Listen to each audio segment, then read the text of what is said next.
de parte de ustedes. Sí, creo que veo la mano de Paola. Adelante. Hola, buenos días, doctor. Feliz Amén. sábado Buenos para días. todos. Gracias.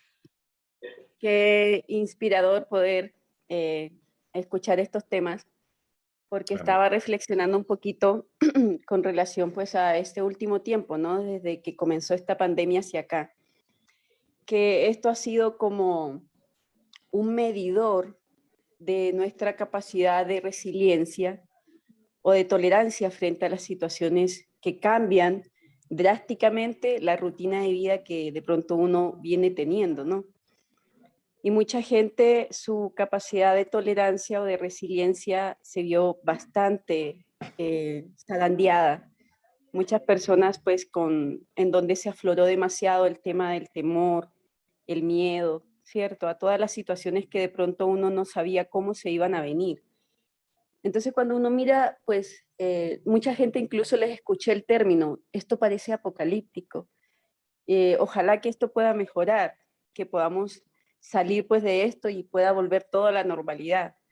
Y yo pues internamente yo reflexionaba y yo decía, es que en realidad no vamos a volver a una normalidad, porque si nosotros miramos el texto bíblico y su contexto de todo lo que estamos evaluando en el Apocalipsis, uno no es que lo que vaya a mencionar lo diga como con desesperanza, porque no es la sensación que tengo, pero uno sabe que lo que se viene no va a ser tan sencillo, pero confiar en que Dios está sosteniéndonos y en que en realidad en todo este proceso estamos con su compañía, con su dirección, y que el tener esta revelación del Apocalipsis no es una revelación para que aumente nuestro temor o nuestro miedo frente a lo que irá a pasar, sino que es para que aumente nuestra esperanza de saber de que viene algo mejor en las manos de Dios. De verdad que es muy inspirador, muy motivador. Así que gracias por ayudarnos a como tener esta visión. Aunque uno a veces quizás ha escuchado el Apocalipsis en otras oportunidades, pero cada persona le saca su cosa especial al Apocalipsis y le va añadiendo ingredientes para que uno pueda comprender mejor. Amén. Amén. Gracias, Paola. Gracias. ¿Y alguna pregunta o comentario más? Adelante, Raquel. Hay dos cosas que quiero hablar. La número uno, que me llegó a la mente mientras usted hablaba la última parte de cómo Moisés entró ante la presencia de Dios y fue bendecido. Y el pueblo, pues, lo que tenía era temor. Viene a mi mente una idea, por ejemplo, si yo visitase su casa, yo soy amiga de la familia, pero no íntima como para entrar a las habitaciones de ustedes, de usted y de la doctora Mirna. Yo tuviera temor de entrar allí porque pues no es un lugar para mí. Sin embargo, Joel se pasea por las habitaciones. Entonces no hay nada de temor ahí dentro. Nosotros como hijos de Dios tenemos acceso a pasearnos por las habitaciones de la presencia de Dios, pero nos portamos muchas veces como el que no es hijo, con temor de entrar ante la presencia del Señor, cuando en verdad lo que debemos es de hacer los preparativos que sean necesarios con el entendimiento de entender que somos hijos y no extraños, que no hay por qué tener ese temor a los santos, sino pedir al Señor que nos santifique, que Él lo ha hecho por medio de su muerte en la cruz, nos santificó, nos dice, ven, tú entra, tú sí puedes entrar a las habitaciones porque tú eres hijo mío. Y la otra pregunta que tengo, doctor, mientras usted hablaba, me llegó a la mente Eclesiastés 12:14, que donde dice que Dios traerá a juicio toda obra buena o mala. Y ese versículo como que me chocó al pensar ahora la nueva perspectiva que tenemos de Dios, cuando dice que Dios traerá a juicio toda obra buena o mala, que Dios no es quien nos castiga, pero si Dios nos trae a juicio, ¿qué explicación me puede dar usted de ese versículo? Bien, bien. ¿En qué consiste este juicio y en qué consiste traer toda obra? La obra se refiere a una conducta, a una acción, algo que hice.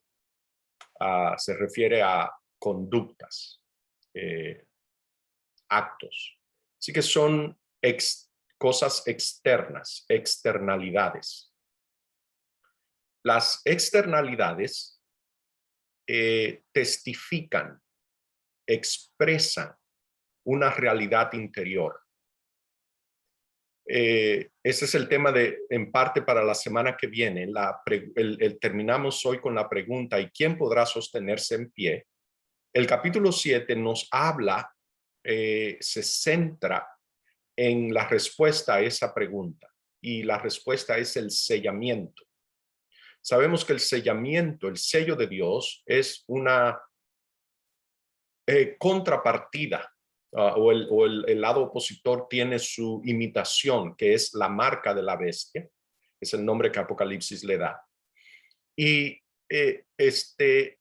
el contexto nos indica que ambos representan la culminación de un proceso, como el completamiento, la finalización, el acabado de algo. Y esta obra que se trae a juicio no es más que una expresión de una realidad interna. Cada obra testifica, dice, el conjunto de estas externalidades, que es lo que se ve, testifica de una realidad interna. Testifica, sí, en la terminología de Apocalipsis, yo he recibido el sello de Dios o he sido marcado por la bestia. Así que el traer toda obra a juicio se refiere simplemente a eso. Vamos a mirar las externalidades de una realidad interna. Es en el desarrollo del carácter, por decirlo así. ¿Qué carácter tiene una persona? A veces leemos estos textos y usamos como referencia, proyectamos un juicio en la tierra donde hay un juez o un jurado tratando de determinar si alguien es culpable o inocente, pesando obras buenas y malas. Este no es el cuadro. Simplemente está diciendo que todo, la totalidad, público y encubierto, del testimonio de cada persona está disponible para que cada quien quede plenamente convencido en su propia mente, como dice Pablo. Toda criatura, todo el universo sepa. No hay preguntas ni cuestionamientos de que por qué este se salvó y aquel no, por qué. Ya para este momento, todo el mundo ya ha hecho su elección, ha sido sellado o ha sido marcado. Ese es el proceso. No es un momento de un juicio donde Dios va a sacar al sol todos los trapos sucios y juzgar. Es simplemente que las obras mismas van a testificar cuál es la condición de cada cual que ya se ha juzgado a sí mismo. Ya esa persona o recibió el sello o recibió la marca. Ha sido sellado o ha sido marcado. Muchas gracias, doctor, lo entendí. Hay también en la Biblia una información muy útil, y es en Juan 5:22 y 12:47. En Juan 5:22, allí queda claro, declara el Padre que Él no juzga. Dice que porque el Padre a nadie juzga. Entonces ya allí aclaró que Dios no juzga. El Padre no juzga. Dice que todo el juicio dio al Hijo. Y entonces en Juan 12:47 el Hijo dice que Él tampoco juzga. Entonces ya esos dos datos nos dicen que ya Dios no hace juicio, porque el Padre no juzga, dejó el juicio al Hijo, el Hijo tampoco juzga. El Hijo lo que dice es que quien juzgará es la palabra que él habló. Amén. Eso es lo que dice Juan 12:47. Dice, porque yo no he venido para juzgar al mundo, sino ni lo juzgaré. La palabra que yo he hablado, ella juzgará en el día del juicio. Entonces en Juan 3:17, Jesús pues reitera, dice, porque no envió Dios a su Hijo al mundo para condenar al mundo. Entonces ya todas esas piezas nos aclaran sobre el juicio de Dios. Amén. Gracias, pastor. Veo la mano de la mansión. ¿Será Almita o Ceci? Sí, soy yo, doctor. Muy bien, adelante. Quería nada más un comentario rapidito acerca de que lo que mencionó usted acerca del pueblo de Israel rechazando, ¿verdad? La voz de Dios o la dirección de Dios en ese embarcamiento que iban a ellos a tener, ¿verdad? De la conquista de la tierra prometida y todo eso. Ellos rechazaron su dirección y su No te puedo gobierno. escuchar, Almita. ¿No me escucha? Oh. Ajá, ahora sí, otra vez. ¿Me escucha ahí? Sí. Muy bien. Ok, le comentaba acerca de eso que mencionó usted del pueblo de Israel, que rechazaron la voz de Dios, ¿verdad? Rechazaron su dirección cuando Moisés subió y luego ellos escucharon la voz y les dio miedo. Y entonces, como ahora, doctor, había un malentendido, un malentendimiento del carácter de Dios, ¿verdad? Ayer estudiamos, por ejemplo, a Noemí, la suegra de Ruth, que dijo que cuando le sobrevinieron esos males, esa desgracia en su familia, ella dijo que Dios había levantado su mano contra ella, ¿verdad? Entonces vemos que en el pueblo de Israel, en la gente de Dios, ¿verdad? Había un malentendimiento del carácter de Dios y de cierta forma era natural entonces la reacción que ellos tuvieron de rechazo, ¿verdad? Porque cuando uno piensa, ¿verdad? Que es un ser todopoderoso, ¿verdad? Un ser tan poderoso, con tanto poder y que ese poder en algún momento lo puede utilizar contra mí. Es natural entonces que yo no quiera estar cerquita de ese poder que me puede en algún momento ser usado contra mí. No sé si es hasta cierto punto natural esa reacción que tuvieron por la idea que tenían tan equivocada de Dios.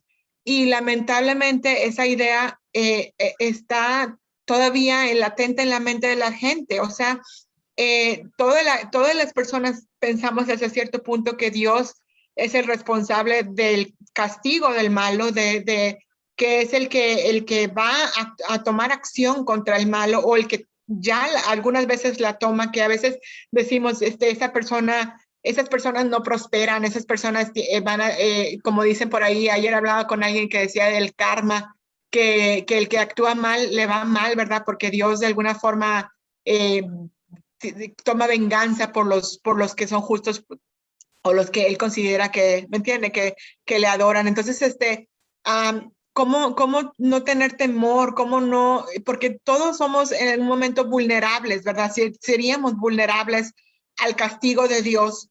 Estamos en el camino de la santificación, pero todavía tenemos errores, todavía cometemos pecado.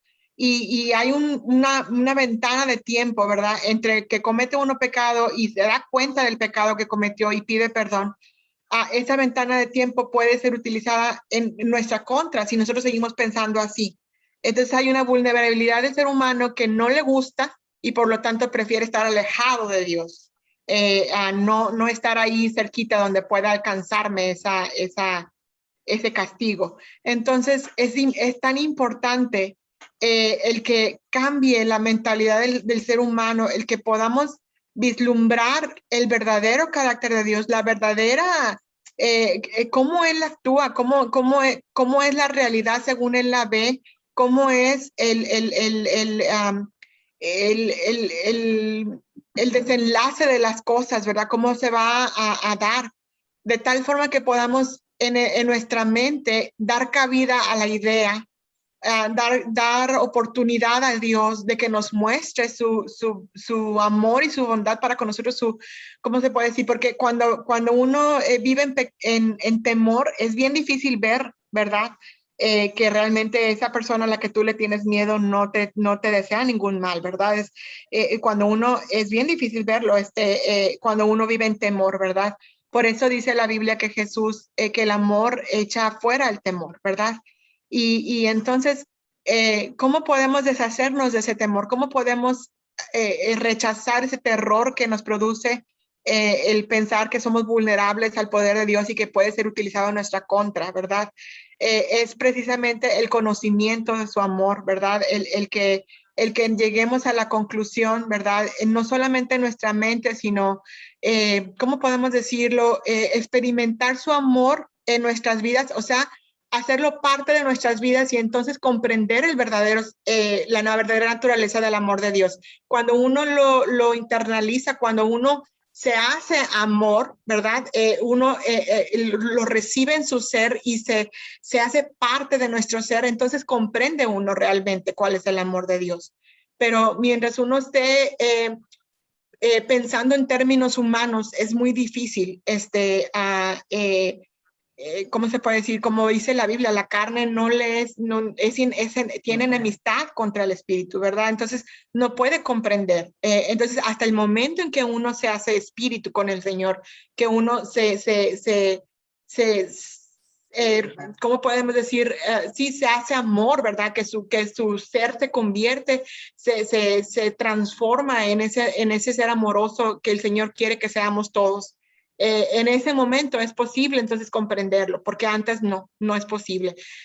Hay un vislumbres, ¿verdad? Que el Señor aprovecha para darnos revelación y poder, como yo digo, algunas veces como que nos da un gustito que podamos nosotros sentir esa hambre por atrapar más, por saber más, por conocer más.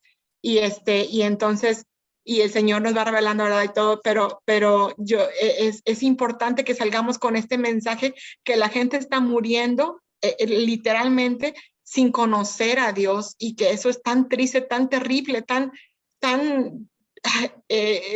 angustiante, ¿verdad? Que la gente se muera con la idea de que Dios no quiere lo mejor para ellos, que, ¿cómo podemos decir?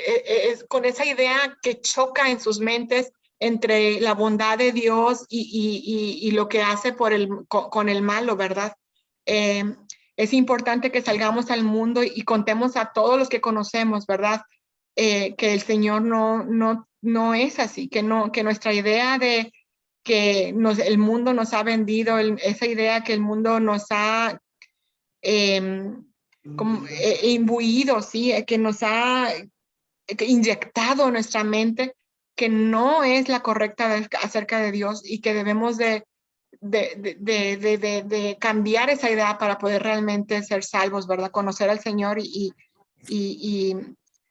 recibir su amor en nuestro ser. Sí, el estado de la mente, nuestra experiencia previa incluida, es lo que determina nuestra reacción en cualquier encuentro con Dios. Veo la mano gracias, Almita, gracias por tu comentario. Norma Ricardes.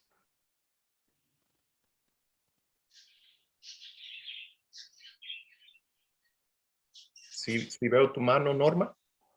Sí, fue por accidente. Ah, ok.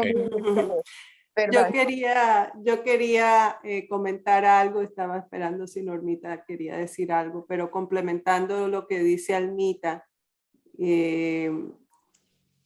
esa pregunta, ¿y quién podrá estar en pie? El Señor Jesús mismo nos dice que separados de Él, nada podremos hacer. Así que es aquel, respondiendo esa pregunta, es aquel que sea como Él. Es aquel que esté en Él. Es aquel que le conoce. Es aquel en quien su carácter ha sido desarrollado. Es como decía Almita, aquel en quien el amor ha sido perfeccionado, el que podrá estar en pie. Amén. Gracias, Amén, César. amén. Y veo la Ah. mano de Paola otra vez. Ajá, adelante, Paola. Bueno, sino que ahorita con lo que comentaba la hermana Almita, creo que era, pues me hizo recordar un episodio de ayer que pues me generó mucha tristeza también, porque como decía ella, o sea, hay muchas personas que no conocen esto que nos está ofreciendo el Señor. Y a veces en ese desconocimiento ellos viven unas experiencias de vida que de verdad que si tuviesen este conocimiento sería totalmente distinta. Por ejemplo, en la universidad tengo un compañero pues que él abiertamente se ha declarado que él es gay. Entonces yo he estado teniendo como un acercamiento hacia él, pero desde otro punto de vista para que él no tome como que es un ataque hacia su inclinación sexual, ¿ya? Y pues él en algunas oportunidades me ha hecho preguntas y yo pues con mucho respeto se las he contestado, siempre no transgiversando el mensaje bíblico, sino que expresando pues lo que la Biblia dice, ¿cierto? Pero ayer en una actividad pues con una profesora, lamentablemente ella no lo hizo con la mala intención, pero el comentario sí ofendió la susceptibilidad que tiene este compañero, porque pues yo lo miro desde este punto de vista, o sea, él está como remando contra la corriente, ¿no?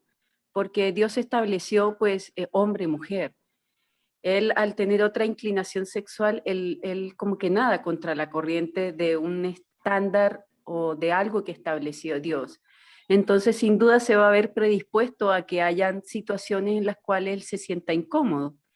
No es que la gente lo haga con la intención de hacerlo sentir incómodo, pero pasó esta situación y él quedó bastante molesto, incómodo, que incluso veníamos pues caminando después de la actividad y me costó un poco como relajarlo o calmarlo porque como dice el dicho, o sea, para enojarse, o sea, para que uno esté enojado, esté desanimado, esté amargado, se necesitan dos, porque uno está amargado y el otro le alimenta la amargura, ¿no? Entonces veníamos con otra compañera y la otra echándole fuego, más leña al fuego de la rabia que él tenía y yo tratando de bajarle un poquito como esa percepción que él sentía.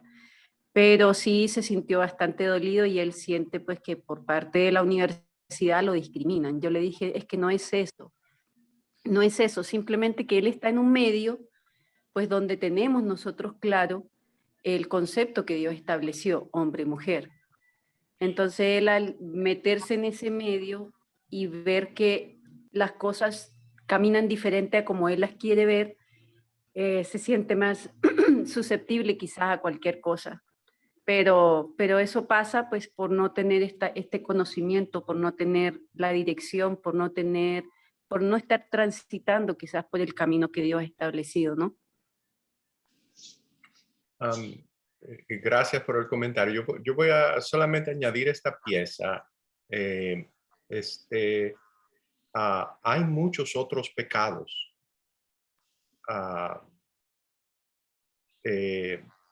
y que son socialmente aceptables, estoy seguro, perfectamente aceptables en esa universidad y en el mundo, en todas partes. Tengamos cuidado. Seamos